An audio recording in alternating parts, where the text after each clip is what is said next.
have you given any presentation on specifically AI in healthcare, sir? சரி, கொடுத்துருக்கீங்களா? இல்ல புரியல. முன்னாடி கொடுத்த டாக்கோட பிரசன்டேஷன் வேணுமா? இல்ல. Specifically anything on AI and... Oh, okay. I have written an editorial which has been accepted. It will be coming out on June 30th in an American journal. It's called AI in Neurocritical Care. It's a very detailed article. I don't know whether it's, but I also have AI in health. I've given these talks several times. I have to update it a little. If you want me to give a talk, I can always give a talk on AI in healthcare generally. Specifically focusing on the AI techniques and... no problem. Now, synopsis உங்களுக்கு அனுப்புறேன், and then you look at it. Maybe after a month or two. Yeah. After I saw your article on patients as a learning guide. Thank you. படிச்சேல? That was a very... actually, it was fascinating to read the article. Thank you. You know how I think doctors should pay to the patient rather than patient. That was the one thing which was a great... Doctors should pay the patients. I think that forum is a new forum, is it? That is the... They're very keen on my active involvement, relatively new digital health post in it, but it's a US-based company which has now started in India. So. Okay. Because I saw some of the news snippets and other things, fairly comprehensive. They're doing but that. Actually, I was trying to subscribe, but it was not going through. Oh, then I will tell them, no issue at all. They'll be very happy to. In fact, if you are interested, I'm sure they'll be very happy to have a formal relationship with you. They also have a very extensive, about 2,000 people are there now. Okay. They joined everything was going through, but I will tell them. It was scary, and I didn't write a mail. In fact, I will tell them to contact you. No. After reading the article, I did. Okay. Thank you. ஆரம்பிக்கலாமா? Just another 1 minute, sir. So.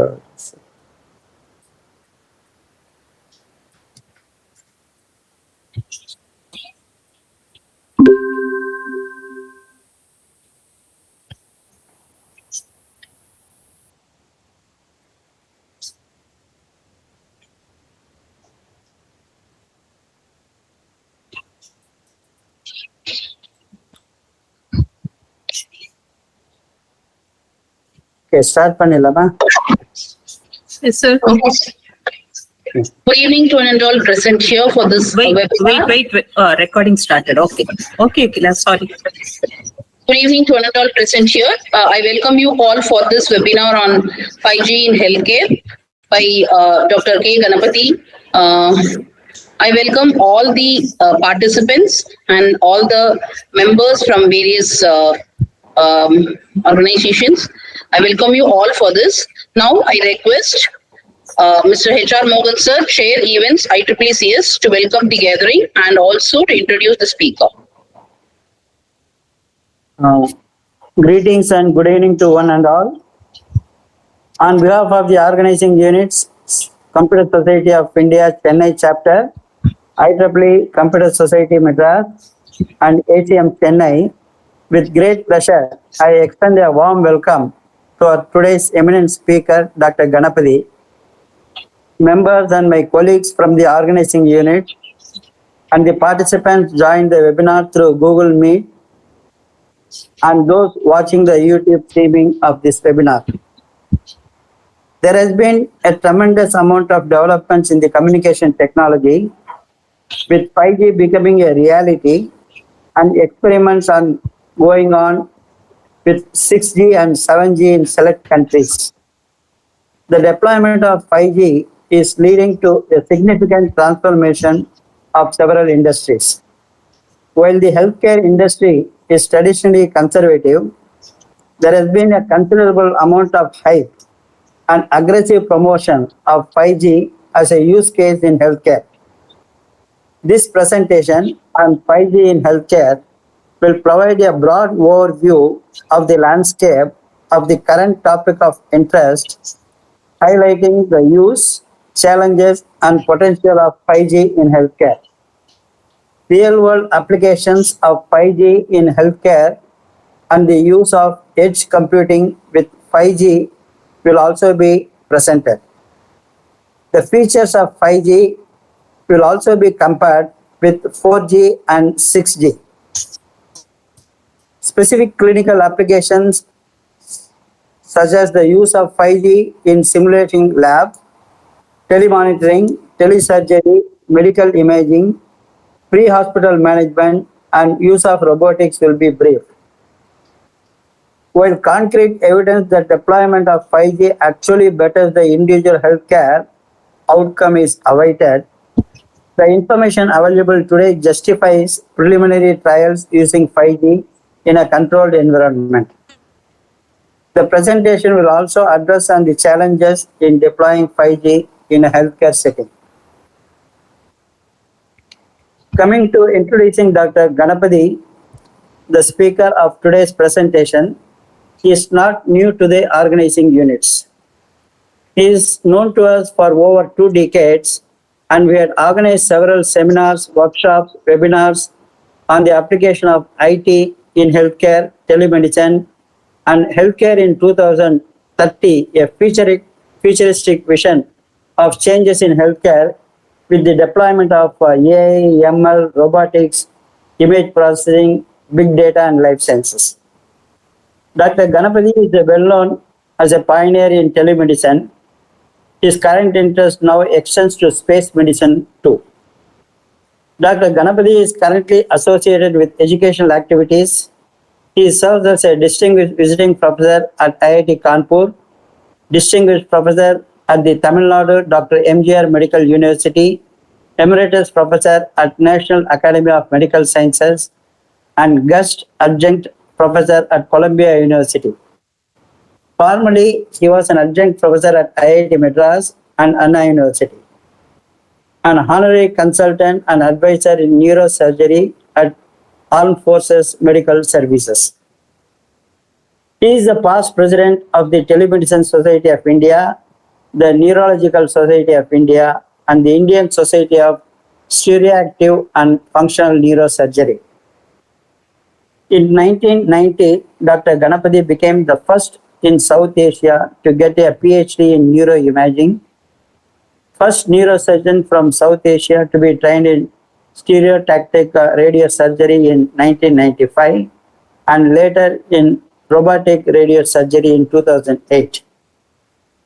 He has ventured into telemedicine in 1998 and took a lot of patience in making the telemedicine as one of the most important area in the healthcare, and the COVID-19 situation really adopted this technology to a large extent. During the last 5 decades, he has presented 616 papers in national conferences and 202 in international conferences, published 133 scientific papers, 208 articles in magazines and newspapers, and 24 chapters in textbooks. He had served as a guest editor for 3 special supplements of a national and international journal, and also edited a book on health IT. He is a member of the editorial board of 4 international and 3 national journals in telemedicine and neurosciences. Additionally, he is on the editorial board of 8 and reviews articles for 17 national and international journals, apart from several national and international conferences. As a former member of the Program Advisory Committee at the Department of Science and Technology and member of BIRAC, that is the Biotechnology Industry Research Assistance Council, Government of India, he has considerable experience in reviewing research projects for funding. He was also on the World Health Organization roster of experts on digital health. He is on the board of directors of the Apollo Telemedicine Networking Foundation and Apollo Telehealth Services. We are really fortunate to have him once again to share his views and vision on the application of 5G in healthcare.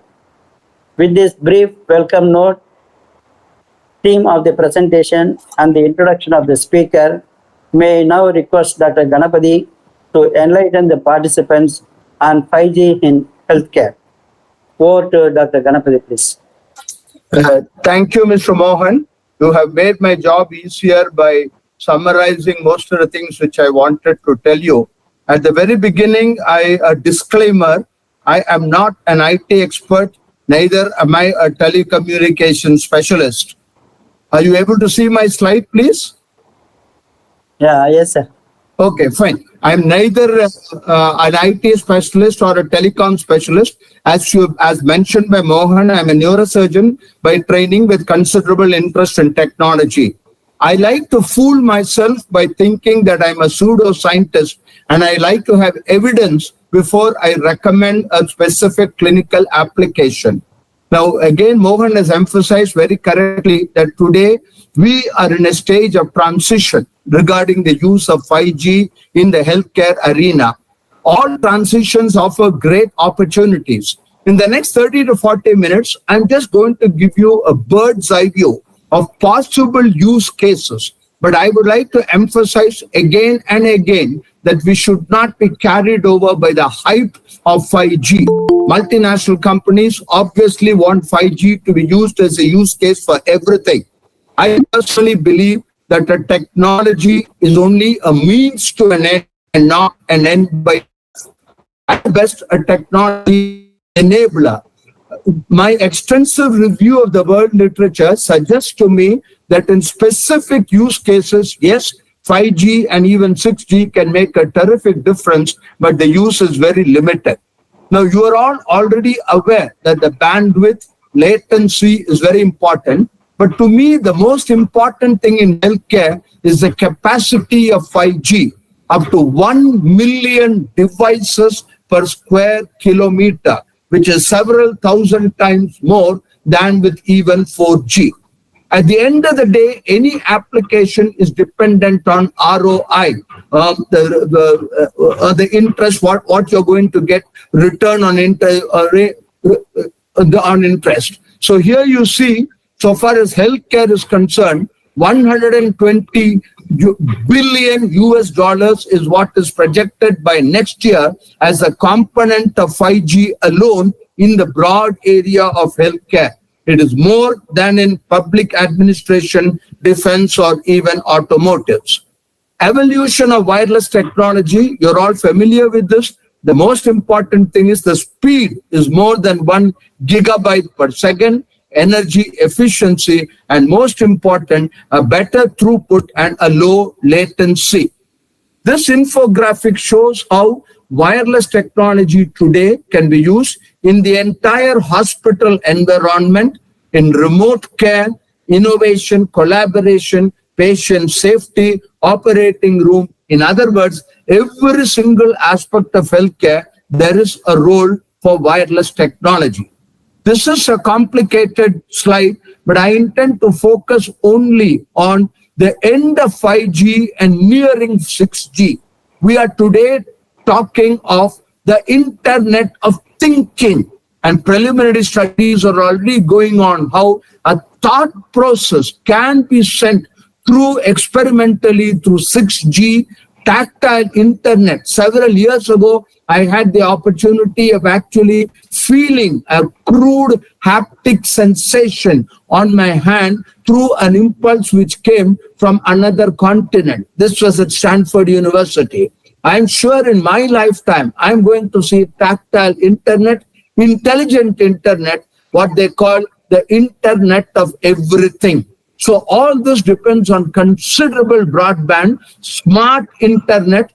IoT is going to be replaced by what is going to be SIoT. And for all this, 5G is going to be very important. As I told you, I'm not an IT specialist. You are probably aware of the expansion of the synonyms of various things given here, EMTC, Ultra LLC, and so on and so forth. I'm going to confine myself to healthcare as such. Now, what are the main features of 5G?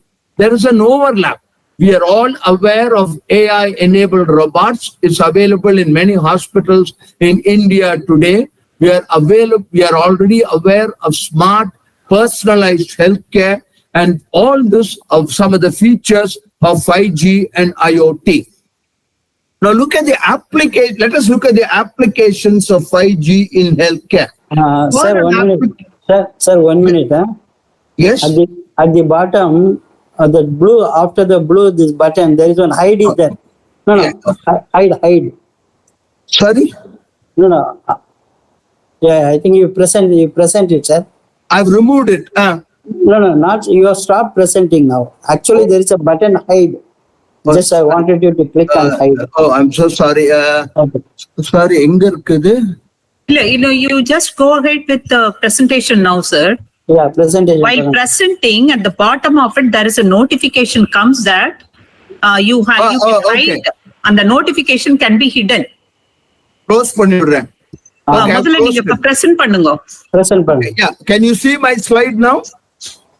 Still not yet come. Not yet. Oh, sorry. No, I'm.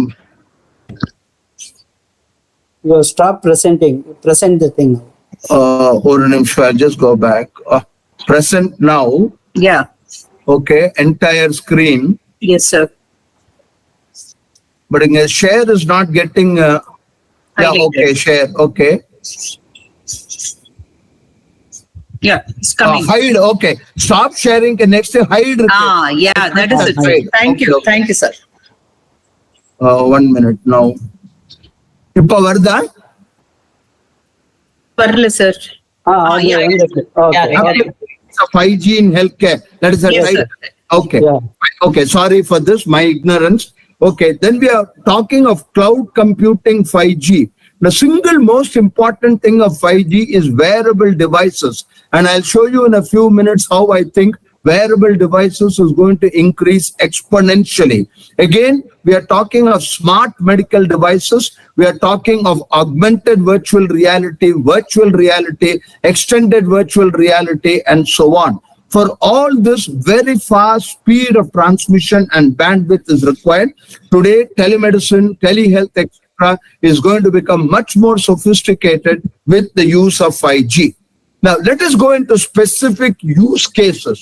Connected ambulance. I'm going to spend several minutes nearer the end of this presentation on how pre-hospital management is totally going to change if 5G is used. This is again because of the very low latency, almost zero latency, high bandwidth, they call it the 7 nines, 99.99999, reliability and security. We are talking of remote patient monitoring. Patients can be monitored anywhere, 40,000 feet above the earth, 20,000 feet below the earth in submarines, even in low earth orbit in the International Space Station, 250 kilometers above the earth, and so on. Again, distraction and rehabilitative therapy, rehabilitation of persons. I'm not going into the technical details, excepting to tell you that 5G can definitely play a major role here. Video analytics for behavioral recognition. All these are just some of the use cases, papers which have been published.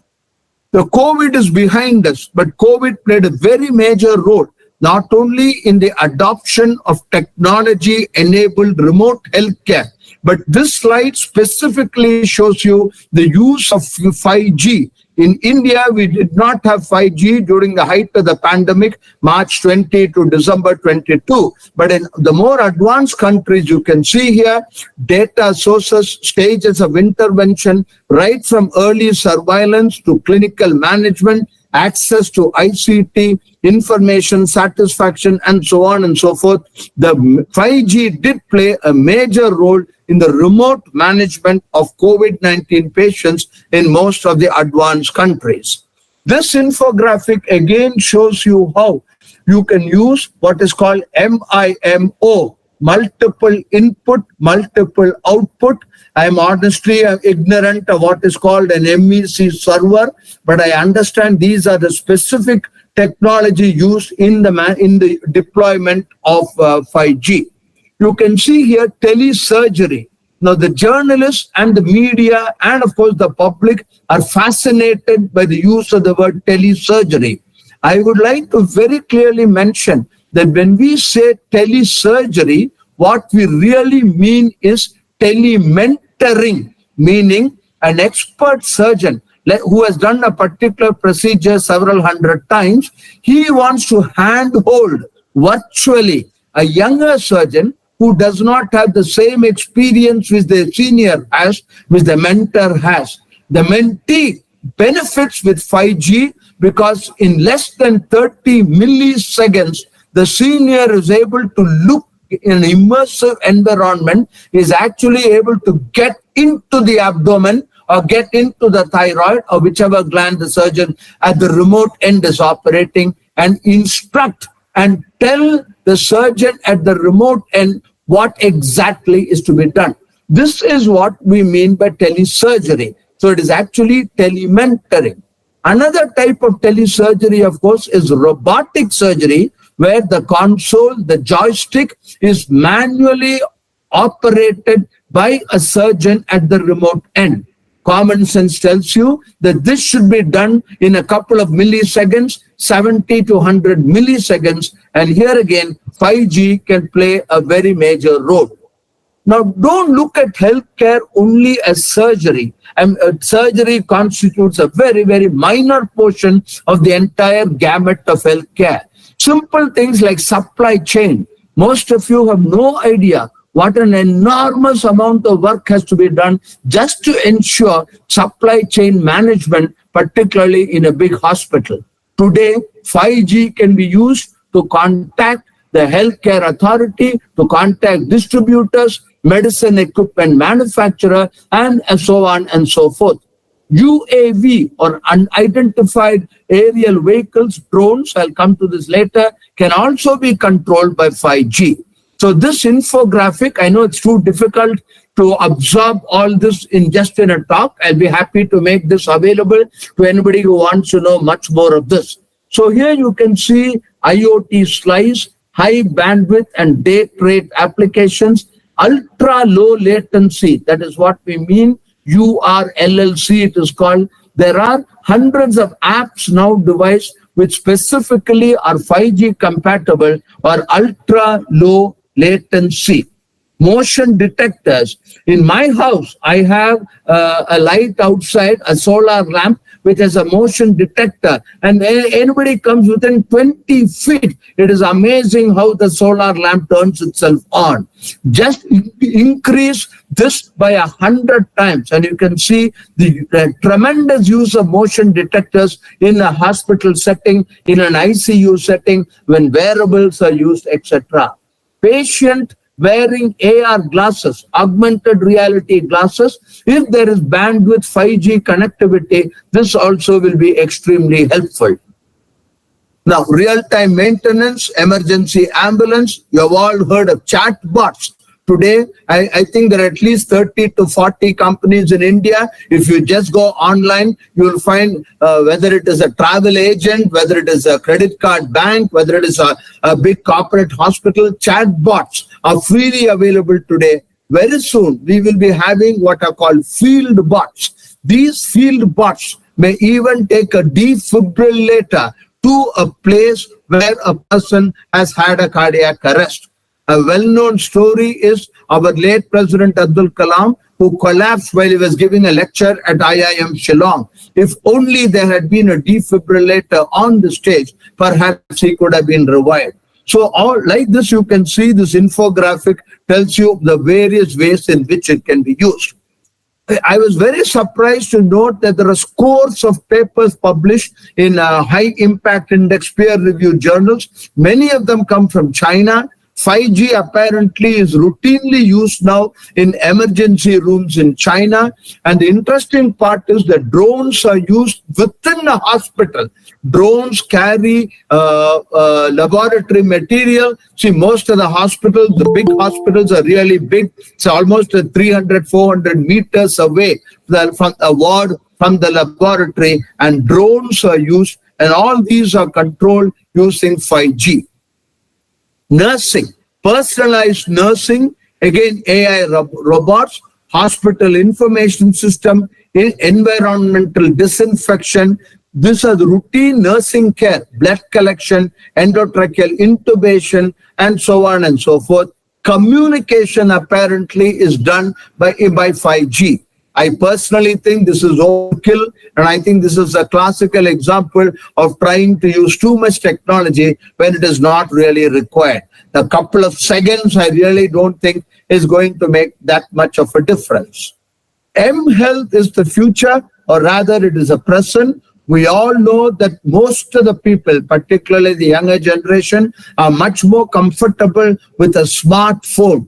Today's smartphone, we talk about 256 GB with an extra SIM card to augment it even to 500 GB. People apparently are more comfortable with a smartphone than even with a laptop. Desktops have already become almost redundant. So today, 5G is very critical when we are talking of transmitting, let's say, an MRI.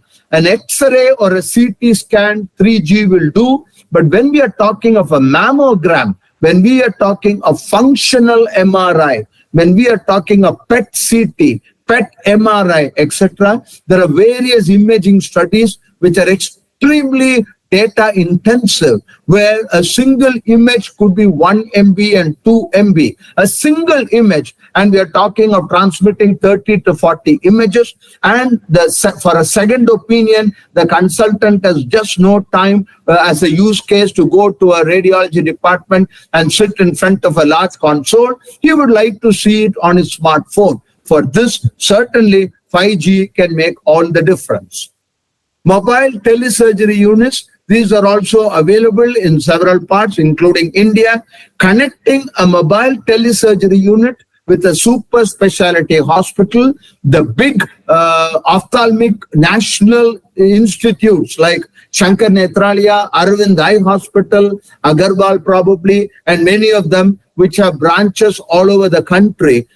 For many surgical procedures like cataract and other relatively simpler procedures, they have mobile surgical units. Today, those mobile surgical units can be connected through 5G to their head office, to the super specialty hospital. And as I mentioned earlier, a surgeon with considerable experience can handhold, or in the case of an emergency, tell the doctor at the remote end what exactly is to be done. UAVs, there are a number of papers published on the use of drones. I remember about 4 years ago, I organized a one-day conference exclusively on the use of drones in healthcare, accepting Dr. Pratap Reddy, the founder chairman of Apollo. I think most of the people thought I was off my head, but today drones are being used in most of the, many of the AIIMS, Rishikesh, AIIMS, Bhubaneswar, and several other AIIMS are already using drones. Apollo hospitals are using drones in Meghalaya, in Arunachal Pradesh, and other remote ends. And we have just a couple of months ago, we submitted a paper to the World Economic Forum. The World Economic Forum has now officially recognized this, and possibly drones will become a part of the armamentarium of many of these hospitals. Communicating with these drones for people, for a drone operator, it is obviously much easier for him to communicate through 5G. And even the few seconds, the considerable difference will be made when you use 5G. I understand that most of you are IT specialists, telecom people, so I'm not going to go through all this, excepting to emphasize once again that the battery may last even up to 10 years. So while the capex for 5G may be not be small, the OPEX or operating expenses very little. The speed is, as you can see, 1 gigabyte per second. And of course, the average that is on paper. average speed will be at least 200 Mbps compared to 4G, which will be more in the region of 20 to 25 Mbps. Some of these things I've already mentioned. I would like to emphasize what I mentioned earlier, that 5G enabled reporting for data-intensive studies. Now, again, PET MRI, functional MRI are present only in tertiary care hospitals, but then a second opinion may be required. And a real-time second opinion is just not possible unless you have 5G. Again, 5G enabled diagnostic pathology would enhance image quality, and assume this probably would lead to a more accurate diagnosis.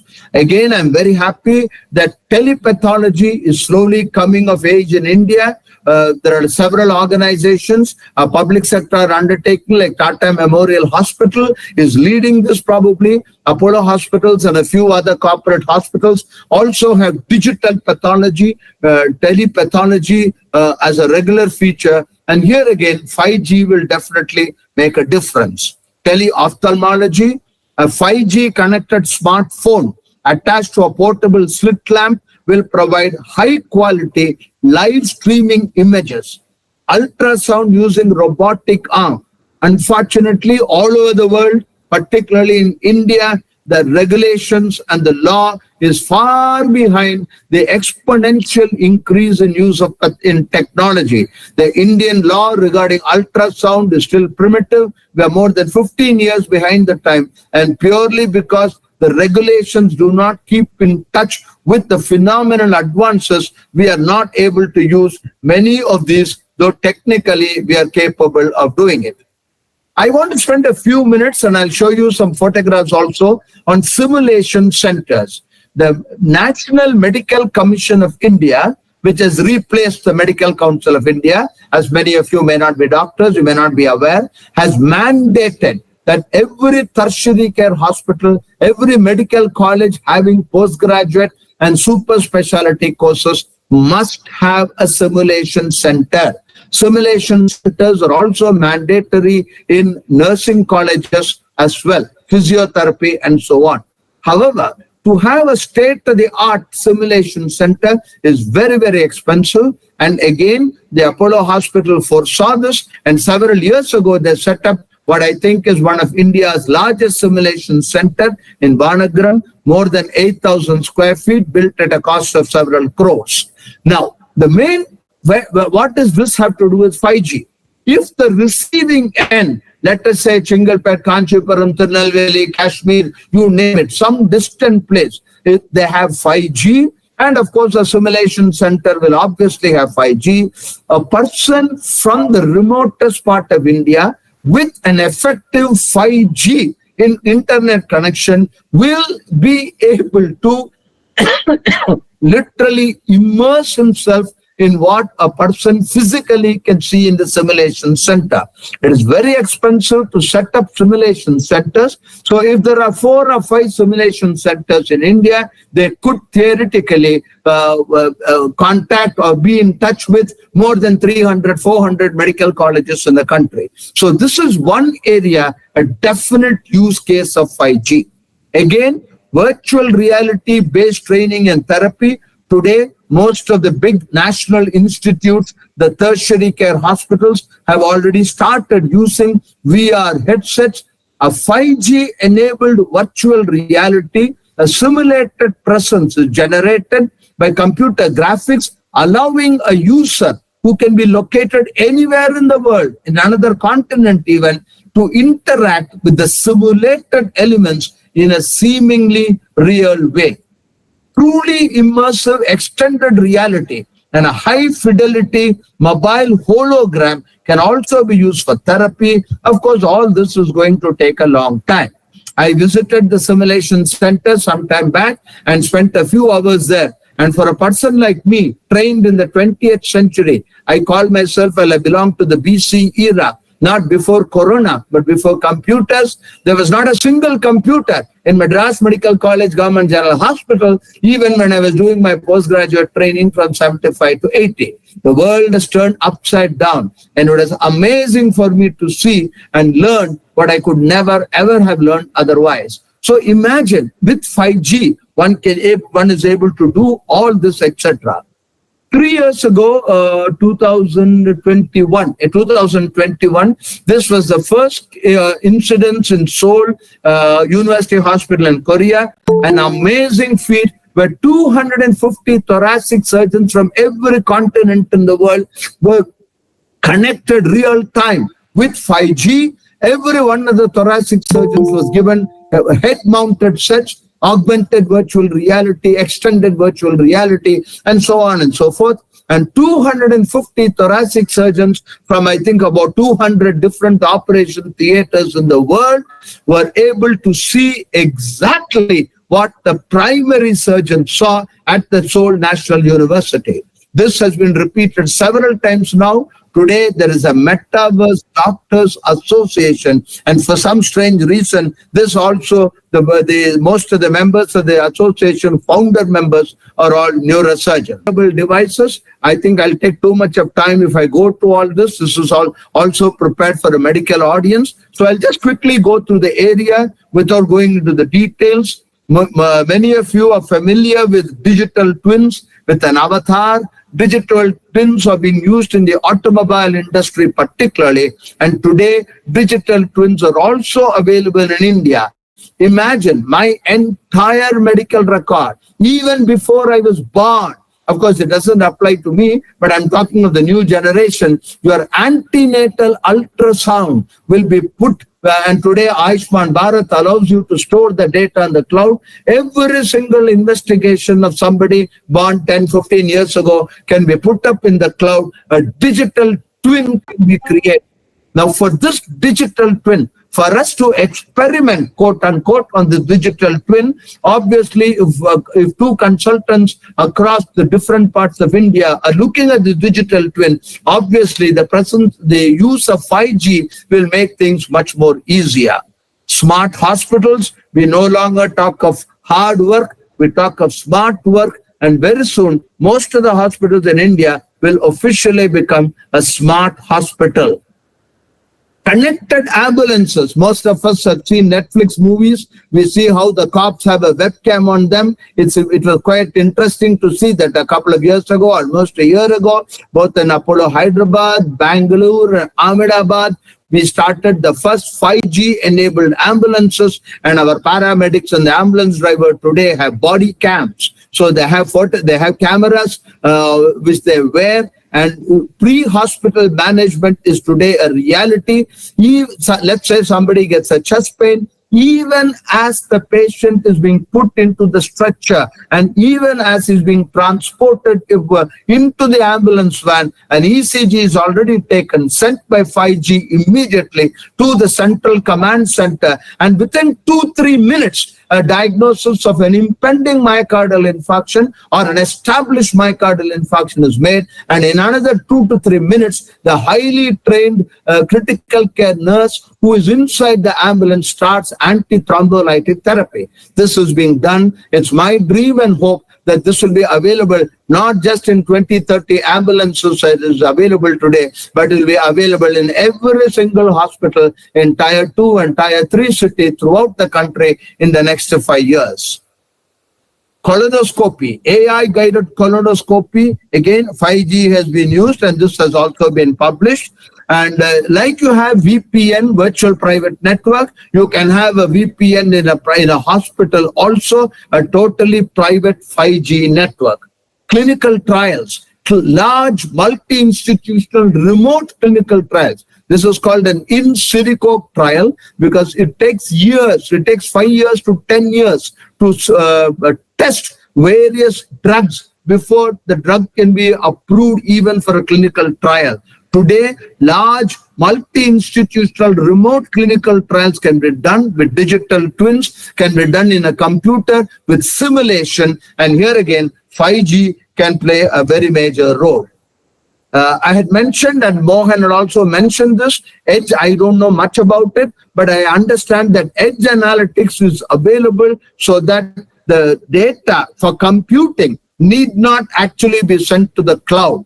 I'm told that the one advantage of edge computation in the hospital premises is the possibility of hacking, because even the time taken for the data to go from the remote center to the cloud is reduced when you have edge computing. And this infographic says it all. Is just putting in pictorial form what I've already mentioned to you about a connected ambulance, about a medical drone, and so on.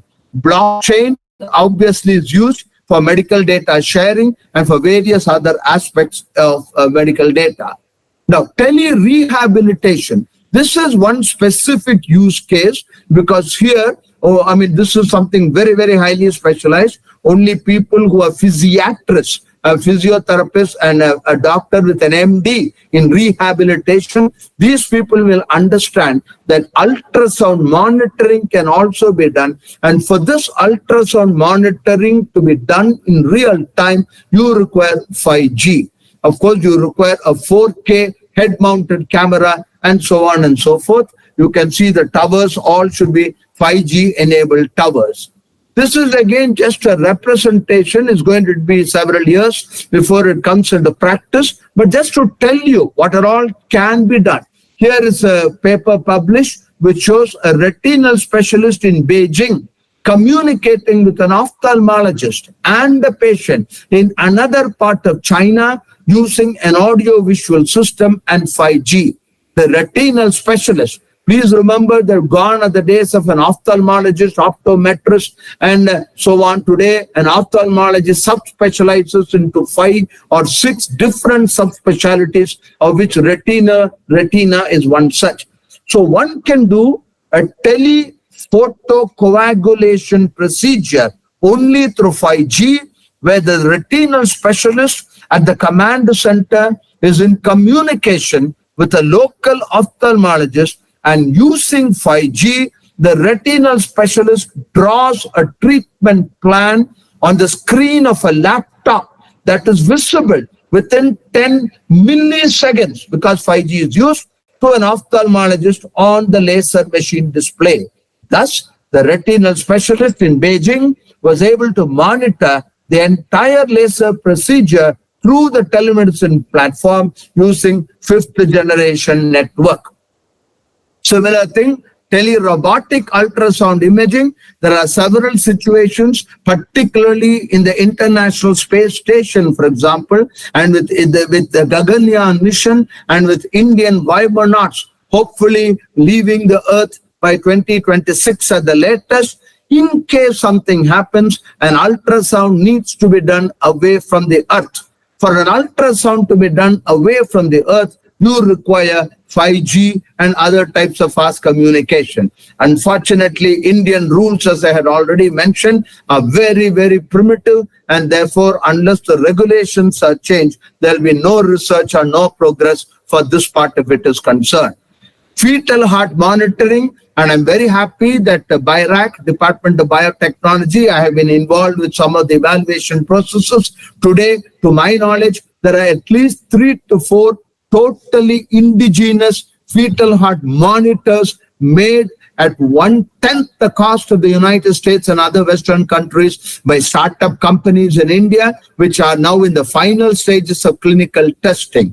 Again, the fetal distress, as we call it, is this is very critical, because if you can recognize early diagnosis of fetal distress, it is possible to do a cesarean and save the mother and the baby. And of course, for this, 5G could make a difference, particularly in high-risk pregnancy, because the signal noise ratio probably is much less. The reliability of the fetal heart rate, I don't remember, I think it's called cardiotocogram, correct. This is called a CTG, or a cardiotocogram device. An ultrasound patch-like device is placed on the abdomen of the mother. The fetal heart is monitored. Not only is the heart rate, but also an ECG analysis of the heart waveform can be measured, and all this can be sent using 5G, so that immediately in real time, the consultant at the remote end will be able to diagnose fetal heart distress. And all these are going to be available.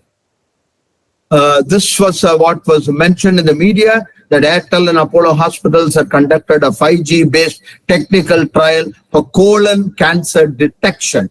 Basically, all that it means is the colonoscopist, the surgeon doing the colonoscopy, is able to send real-time images in a fraction of a second through a 5G network to even a pathologist. The pathologist need not be inside the theater. Pathologist could be anywhere. And by looking at the polyp, there are telltale signs, and the specialist at the remote end possibly could able to say whether this could be benign or malignant. Of course, it's not 100% surety, but this will certainly give you additional information.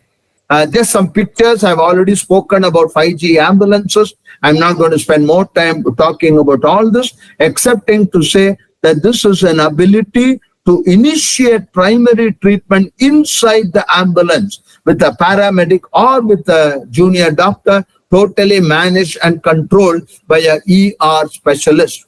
Pre-hospital management is now a specialty by itself, and you can see they have what is called an EMR studio, and this contains all this connectivity, cloud telephony, PTZ camera integrations, Bluetooth-based devices, and so on and so forth. Smart ambulance, and these pictures speak for themselves. There's no time to go into each one of this, and it's not necessary, excepting to tell you that a 5G base station makes all the difference, provided the base station is within where the ambulance is and where the hospital is.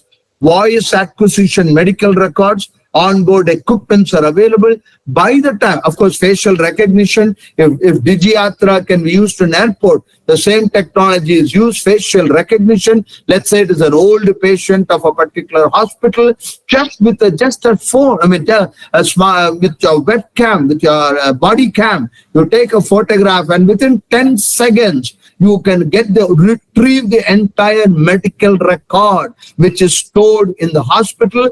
And in a couple of years from now, or even earlier, if Ayushman Bharat Digital Health Mission really achieves what it wants to achieve, this will be available irrespective of whether you're in a corporate hospital, whether you're in a government hospital, a national institute, and so on.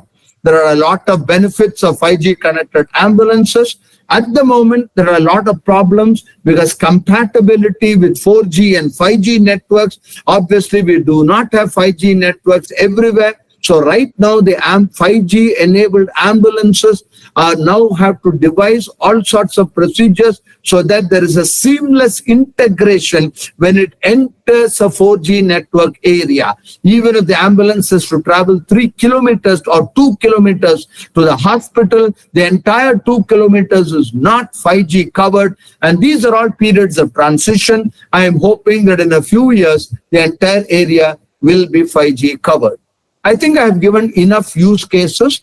This life is not so simple. It's not that difficult to give a talk like this, but extremely difficult to actually implement it. Like any, I personally hate the word industry because I belong to the generation where healthcare was considered a sacrosanct relationship between a patient and a doctor. Today, unfortunately, it's considered an industry. And the doctor, the clinician, is only a small component in the entire healthcare arena. Obviously, return on investment is a single very, very important thing. Investors, you are answerable. That's what the management says. The management says we are answerable to investors. Why should an investor sanction several crores of rupees to make a hospital 5G enabled unless there is hard, concrete, solid data evidence that deploying 5G has made a difference? Now, here again, you need, ideally, as a scientist or as a pseudo-scientist, I would like to have a control group where you have 100 similar patients treated with 5G, enabled the others without 5G, follow them up for some time, and then show that clinically, my favorite question is, so what? Okay, I have 5G, I have 6G, I have 7G. It's great to talk about it, nice slides, I can give big lectures, but so what? Is my patient's headache going to come down? Is the acute appendicitis going to be diagnosed earlier? And so what if I diagnose it earlier? Will the earlier diagnosis make an ultimate improvement in the healthcare outcome? So this is what we need to do. Again, a lot of practical issues, interoperability, portability, stakeholder customization, human factors, cyber security, distrust, and most important, legislation and regulation. Health hazards of 5G are almost been proved. I think unless 5G is used indiscriminately, I think today there is enough data to show that there is no health hazard because there are 5G towers at every 300 or 500 meters, but a lot of common sense has to be applied. Digital health as products and solutions, giving patients and providers the ability to exchange and interact with digital content. For a health metaverse, the medical health ecosystem requires considerable digital transformation, not only in deployment, but in the process, workflow, practice, and delivery methods. In other words, behavioral modification. We need to change the mindset of all the people. Remote guidance procedures, these are again many more things taken from the literature. Now, before I conclude, I would just like to take you back into the real world. When I was preparing for this talk, I became very nostalgic and I realized I managed to get some photographs I had taken. You can see on the 2nd April 2004. The world was totally different then. Yet a few of us, I remember Mr. Varadarajan from IIT Madras. He's several years senior to me, and but it's amazing how he still is actively involved. And even at that time, he literally persuaded me. And I think Professor Junjunwala also, a company called Remedy. They had just made the first peripheral medical device. They wanted it to be clinically validated. So I got hold of a village. We went to the village. I got some staff, and you can see how we are checking the BP, ECG, etc., and trying to transmit it. Now you can see how crude the towers were at that time. But what is more important is the man behind the machine. A fool with a tool is still a fool. You need to be passionate about whatever you are doing.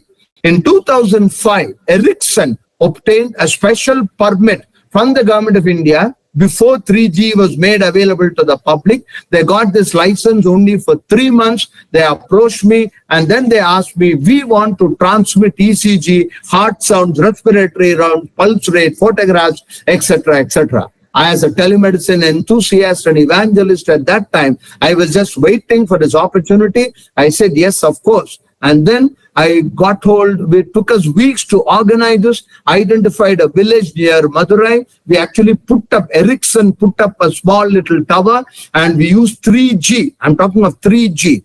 And I thought I was reasonably smart, and we had this on Sunday. I had got hold of almost 100 people. You can see here, we took a Kalyana Mandapam, and then I went into the house of one of the local panchayat leader or somebody. You can see how we did an ECG here in the kitchen of the panchayat leader's house, etc. And all this with a stethoscope, we tried to, I had doctors in Greens Road, Madras, who were trying to listen to the heart sounds, respiratory sounds, etc. I thought I was reasonably smart. I had made alternative arrangements. I took a diesel. I had a backup diesel generator, and I bought diesel for 3 to 4 hours. The entire process was from 8 a.m. to 5 p.m. And it was on a Sunday. It was in a small village outside Madurai. To my horror, I factored in so many things, but I did not look at the health of the mother-in-law of the assistant engineer. I had even met the assistant engineer and told him, we are doing a very major study like this, so please ensure that power comes, etc., etc. The assistant engineer's mother-in-law had a heart attack. She died. Assistant engineer and his entire staff went away, and there was a power breakdown, and there was nobody to set it right. I had diesel only for 2 to 3 hours. It would have been impossible for me to postpone this entire procedure because so many groups of people are involved. So here you can see, I took some photographs thinking that maybe 25 years later I could show this. So what did I do? I sent one of my staff. It was a Sunday. It was very difficult for us to buy diesel. So I told him, I don't care what you do. Go to the house of somebody, open it, get me diesel. It took 2 to 3 hours for him to get extra diesel. But in that time, I had doctors were waiting in Greens Road. So what I did, you can see the Apollo Hospital's big van here. I realized that van operates on diesel. And so I removed the diesel from that. And we got about 4 liters of diesel, just about enough till I was able to get it. Now, why am I saying all this? Ultimately, it depends on how badly you want something in life. I wanted to do that particular thing, and just because power was not available, I didn't want completely. So on the contrary, it turned out to be even better. I was able to, with diesel power, I was able to transmit ECGs, blood pressure, etc. At that time, it was Edge and 3G. They were doing an Ericsson trial. Subsequently, of course, Ericsson used this in their head office in Sweden, and later on, this became an absolute reality. My last slide, 6G, and I'm delighted, as Mohan already mentioned, at least a couple of months ago, the government of India, I know, has already formed a high-power committee of very well-known professors from different IITs, and I know that a committee is at work, and the government of India is very keen that so far as 6G is concerned, we should not follow the West, we should not piggyback, we should not even leapfrog, we should pole vault. And at that point of time, the idea was that India, we should definitely be the leaders so far as 6G is concerned, and a lot of laboratory studies are already going on. 6G is still further going to change, but it's going to take a long, long time before it comes into routine clinical practice. Ladies and gentlemen, this is my last slide. All of us have a king-sized ego. All of us think we are the greatest. All of us say this is the first time in the world that 5G was being done, etc. This was sent to me by a friend of mine from the United States, purely accidental. This was a paper published in the Journal of the American Medical Association, published online on May 6th, exactly 1 month earlier. What a remarkable paper. This was a centenary. Can you imagine a paper published in JAMA in 1924? This has been republished on May 6, 2024, where a gentleman called, you can see here, Cosmos von Defschitz, whatever it is his name.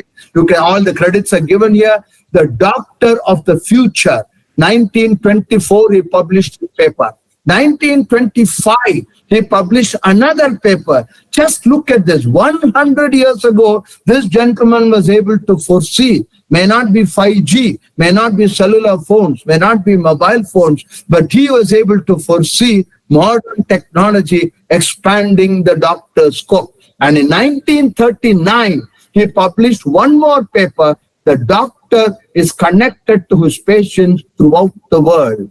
Now, this slide, I'm putting up this slide as the last slide, just for us, all of us to understand that we are never, ever the first. We need to be humble. We need to understand that there are always somebody who has thought of this before us. This gentleman probably thought of 5G, 6G 100 years ago.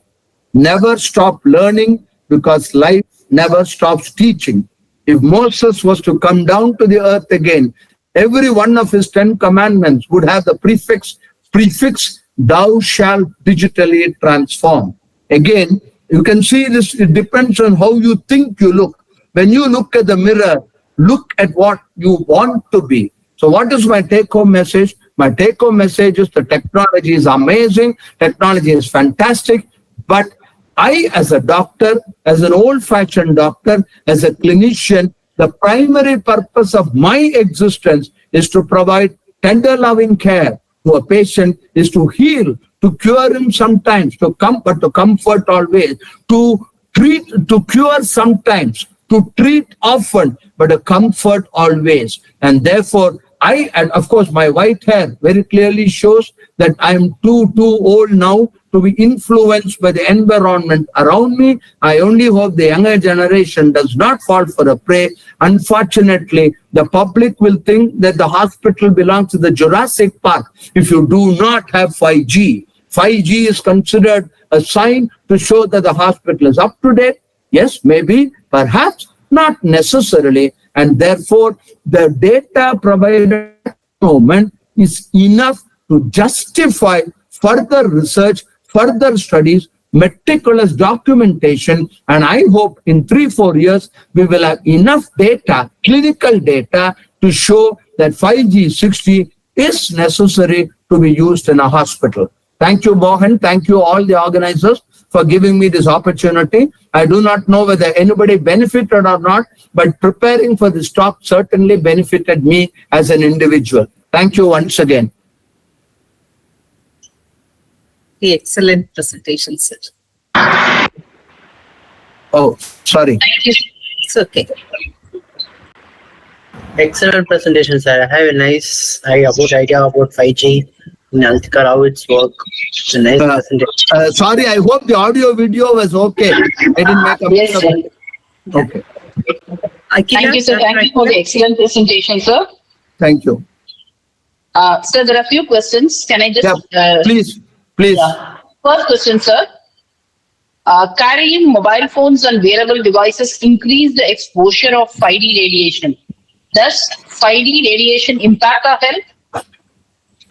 That's a good question, the usual question which everybody would ask, including me. The very, very honest answer, to the best of my knowledge, we do not have solid, concrete data to say yes or no. All this requires prospective studies. On the one hand, the big 5G companies whose annual turnover is more than the GDP of India probably. So we are dealing with such big companies. They will obviously say no. But against that is the fact, common sense tells me that unless you are on a phone for 18 hours a day continuously, now even simple mobile phone, I would not advise using mobile phone this entire lecture of 60 minutes. Theoretically, I could have done it on my smartphone, but I would not really use it on a smartphone. I'm using my laptop. So I think from a practical point of view, the amount of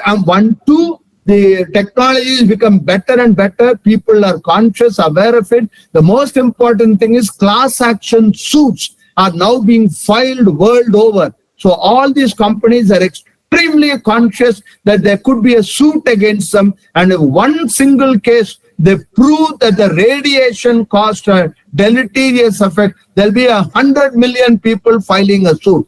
Therefore, all these companies are taking extraordinary measures to ensure that it is not a health risk.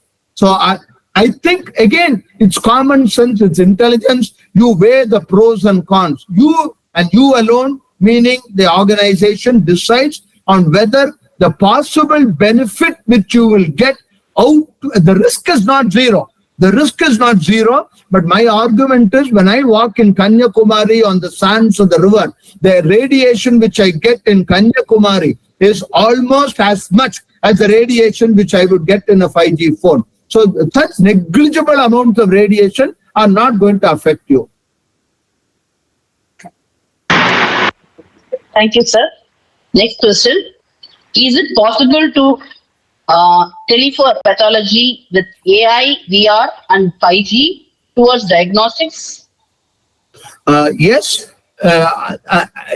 theoretically, yes. There are several papers and I have seen a few slides, etc. There is no question about it that there are several papers published where slides were read by 3 independent subspecialists, let's say a cardiac pathologist, somebody who reads only, let's say a neuropathologist, somebody who reads only brain tumor slides for the last 15-20 years. He is given all the information. The information is also given to an AI-enabled program. In many instances, the AI-enabled program did as well, and in 1 or 2, slightly better than the human pathologist. The answer to that is yes, but again, what is the component of 5G part of it? We really don't know.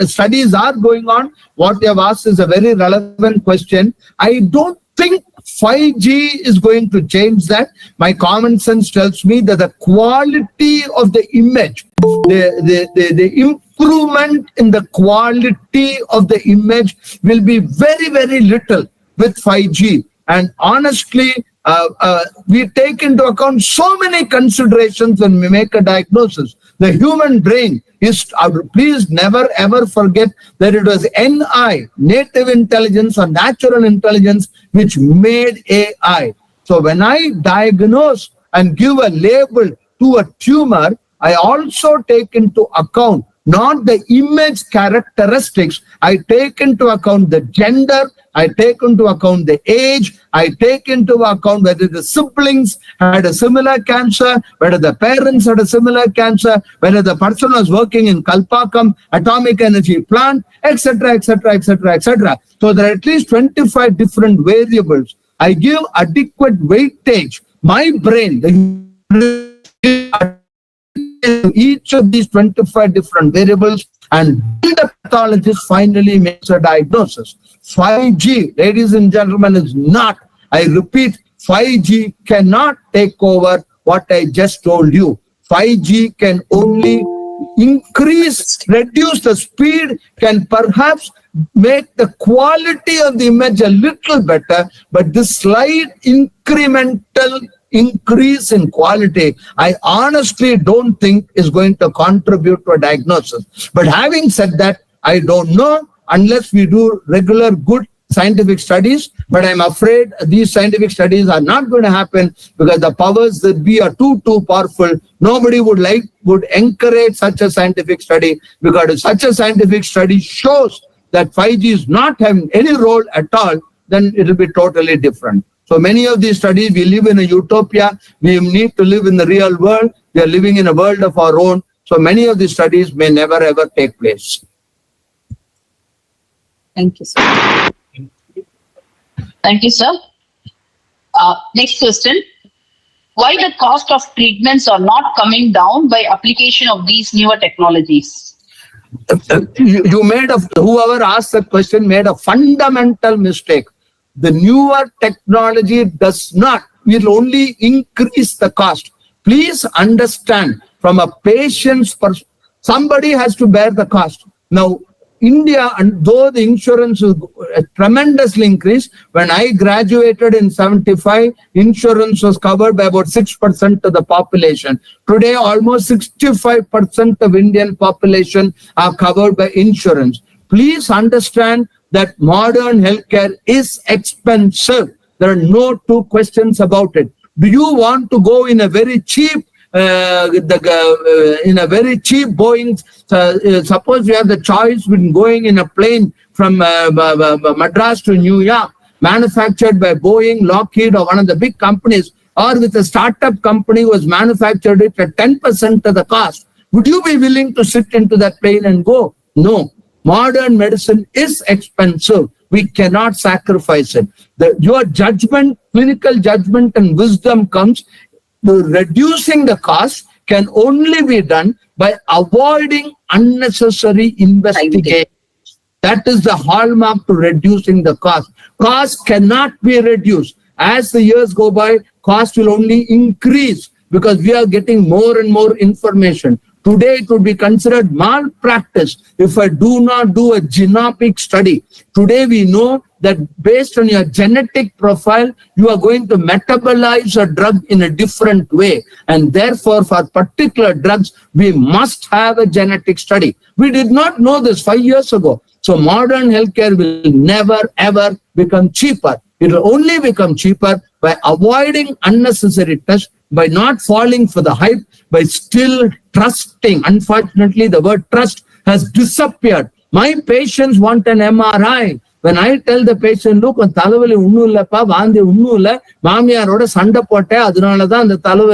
I'm very confident of my diagnosis, he is very unhappy. He insists on an MRI. So cost is not going to go down. The only way cost will go down is to be judicious in choosing the test required for a particular test. For that, clinical judgment, clinical wisdom is required. Unfortunately, the public only want AI, and therefore, this is why it is expensive.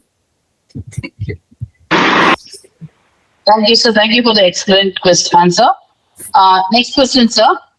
Could you clarify robotic telesurgery with the help of 5G for heart failure?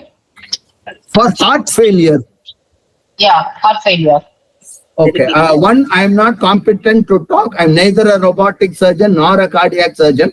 As a lay person, my general knowledge is, to me, let's put it this way. If I had heart failure, okay, and my cardiac surgeons said that robotic surgery is the only way to do it. Now, what do you mean by robotic surgery? In my mind, robotic surgery only means the use of a robot to do a particular part of the surgical procedure. Okay. Now, it has to be done by a surgeon, a cardiac surgeon who has been trained very well on how to use the robot. If such a surgeon is not available in the geography where I am residing now, I think it will be cheaper, probably, even to get a chartered plane or go some other way, or take an ordinary bus or ambulance or a train or whatever it is, and go to the place where the cardiac surgeon is. This is purely hype journalism. You know, it hits headlines when you say robotic heart failure, robotic surgery done remotely. It's fantastic news. The newspaper sells like anything. It's nonsense. I do not want to get operated by a cardiac surgeon who is several thousand miles away, handling a robot. I would rather take a business class ticket and go to where he is. Now, if it is not a life-saving emergency, if it is a life-saving emergency, the procedure cannot be done in a tertiary or in a small tier 2 or tier 3 setting. So either way, this situation is purely hypothetical. Number 4, when the situation arises, please understand, at the best, you get what is called a second opinion. That is, my cardiac surgeon has learned to do robotic surgery 1 year ago. His mentor, his teacher, his professor is in Delhi. He has no time to come from Delhi to this place. And therefore, using 5G, he is able to direct the local cardiac surgeon through the joystick with 3 centimeters, well, north, east, west, south, etc., etc., etc. Again and again and again, I want to emphasize that robotic is only tele-mentoring. 5G is only used for tele-mentoring, not to handle a robot completely. There are also medico-legal. Suppose something happens to the patient. You think the family will keep quiet? They'll sue the doctor for 1,000 crores. So we have what is called medico-legal reasons. There are so many issues. Unfortunately, healthcare is not simple. Healthcare is not black or white. 2 plus 2 does not make 4 in healthcare. 2 plus 2 makes 3 or 5. So there are so many variables. We have to give adequate weightage to different variables and take a decision. I wish healthcare was so simple. Healthcare is not mathematics. Thank you, sir. Thank you for the excellent Q&A session. Any more questions, sir? Participants? Okay. Now, I request our chair, Computer Society of India, Dr. K. Komathy ma'am, to propose the vote of thanks. Thank you, Dr. Akila. Good evening, all. On behalf of the organizing units, CSI Chennai chapter, IEEE CS Madras and ACM Chennai, myself, Dr. Komathy, Chair, CSI Chennai chapter, take this opportunity to propose a vote of thanks. I thank the organizing units jointly organizing this webinar on 5G in healthcare. We thank our distinguished speaker of today's webinar, Dr. K. Ganapathy, distinguished visiting professor to IIT Kanpur, distinguished professor, the Tamilnadu Dr. MGR Medical University, and for spending his valuable time with us today to present a broad overview of the 5G in healthcare, highlighting the use cases, challenges, and potential for 5G and as well as 6G in healthcare. He showcased instances of real-world applications of 5G in healthcare, such as video analytics, augmented reality, virtual reality, extended reality, needs high bandwidth and ultra low latency, almost 0 seconds, reliable and reliability. 99.99%. That's what 999 he extended. How, and also he highlighted how COVID-19 used the 5G technology in telemedicine. He cited that China deploying 5G in emergency rooms, and the important use cases such as personalized nursing, digital pathology were touched upon. Radiology, data-intensive images from functional MRI, PET MRI scanners are possibly transferred to the smartphone of the consultant doctor for a second opinion using 5G. Telemedicine connected with the super specialty hospital are possible by 5G. One of the 5 simulation centers in India, which is built by Apollo Hospital in Vanagaram, is using 5G. VR, virtual reality-based training is also possible with 5G.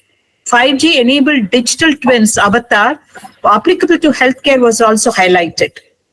Connected ambulances called pre-hospital management is a noteworthy application with the 5G. He touched upon edge computing and blockchaining used in healthcare. 5G-assisted tele-rehab, tele-retinal specialization, tele-robotic ultrasound imaging, real-world fetal monitoring will be practiced in immediate future. Finally, Dr. Ganapathy also covered the challenges in deploying 5G in healthcare setting. My heartfelt thanks goes again to Dr. Ganapathy, who with his expertise responded to the questions raised by the participants offline and online as well. I'm thankful to the participants who joined us in live Google Meet and YouTube live streaming. I sincerely thank our mentor, Mr. H.R. Mohan, Chair, Events, IEEE CS Madras, who introduces very notable domain experts to this webinar platform for the benefit of the members. I thank the office bearers of the organizing units who supported this webinar. I hope this session has given a future scope for 6G intelligent healthcare, where the students, faculty, industrialists who participated in today's webinar could take up research, manufacture products, and make India a viable health place. With these warm words, we move to the end of today's event. Thank you all. Sir. Thank you. Thank you very much. I'll sign off now. Yeah, H.R. Mohan, sir, a few words. Thank you, Doctor. It was a fantastic answer. Very informative. I'm not able to still digest so much.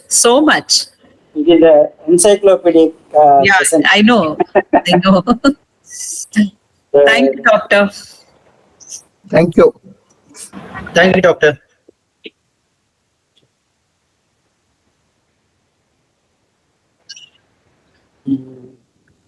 Sure. Okay. Anything else, madam? Nothing, sir. From my side, nothing. Akila? Nothing, ma'am. Thank you, ma'am. Thank you, sir. And you are the porting a path, and I saw the thing. Yes, sir.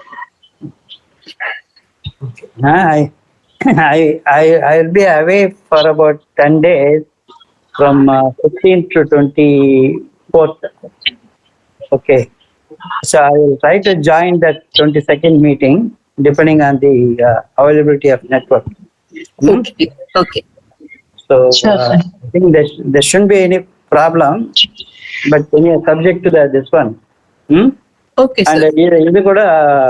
both the driver and also I will try to make it, because I will be traveling during that period. Okay.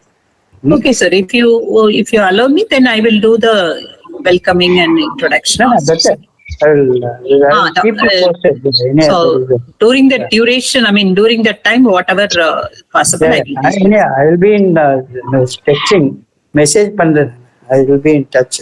Okay. Right. No problems. Okay. Right. Okay. Good night, sir. Good night, Akila. And good night, Divya. Thank you all. Thank you. Divya? Oh,